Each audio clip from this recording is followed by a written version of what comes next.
Dans cette vidéo, nous allons définir la laxophobie et aborder brièvement son fonctionnement et ce qui peut être fait pour la soigner. Tout d'abord, qu'est-ce que la laxophobie? Il s'agit de la peur d'avoir la diarrhée, surtout en public et loin de chez soi.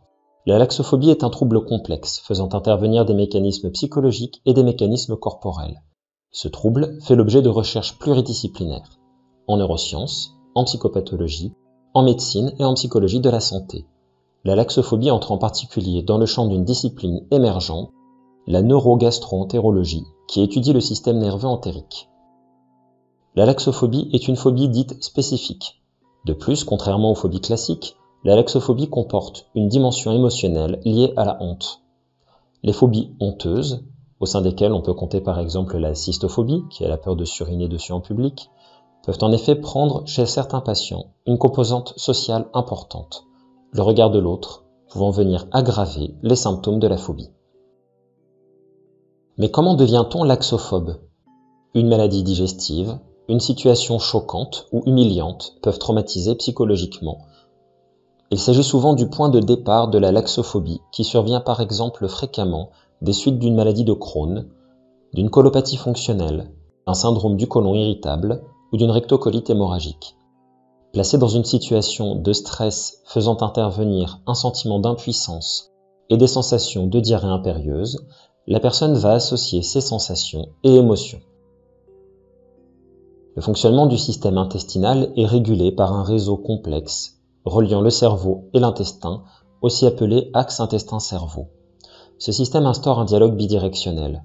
Le cerveau orchestre à distance le fonctionnement de l'intestin, pendant que l'intestin gère son fonctionnement en autonomie selon les ordres reçus, tout en communiquant au cerveau des signaux pour lui indiquer son état. Dans la laxophobie, ce dialogue dysfonctionne, un cercle vicieux s'instaure, et le dysfonctionnement de cet axe va interférer avec le péristaltisme, c'est-à-dire avec l'action des muscles intestinaux poussant la matière fécale. Ce dysfonctionnement peut parfois même être lié à des réactions inflammatoires. Les personnes souffrant de laxophobie peuvent en outre être victimes d'une altération des perceptions internes de leurs viscères, le sens de la viscéroception. On parle alors d'hypersensibilité viscérale. Lorsqu'une personne souffre d'hypersensibilité viscérale, la moindre sensation intestinale est vécue de façon amplifiée et décuplée et perturbe la capacité à penser. Comment peut-on gérer sa laxophobie? Le traitement de la laxophobie associe une prise en charge psychologique et gastro-entérologique. Dans un premier temps, il convient toujours d'effectuer un bilan médical, par exemple avec un médecin généraliste ou un gastro-entérologue, afin de s'assurer qu'il ne s'agirait pas d'une maladie intestinale. La thérapie cognitive et comportementale, ou TCC, est particulièrement indiquée dans le traitement psychologique de la laxophobie. Son but est de modifier les comportements et les cognitions, c'est-à-dire les pensées, des patients aux prises avec une laxophobie. La TCC est une thérapie active ancrée dans le présent. Le praticien travaille en équipe avec le patient pour affronter ensemble la phobie de façon organisée et systématisée. Les peurs et la honte sont approchées de manière progressive en respectant le rythme du patient.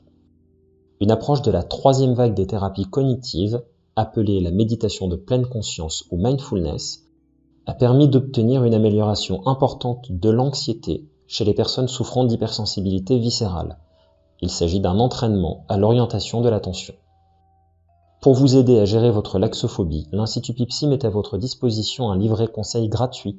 Vous pouvez le télécharger sur l'encyclopédie de l'Institut Pipsy en suivant le lien qui figure sous cette vidéo.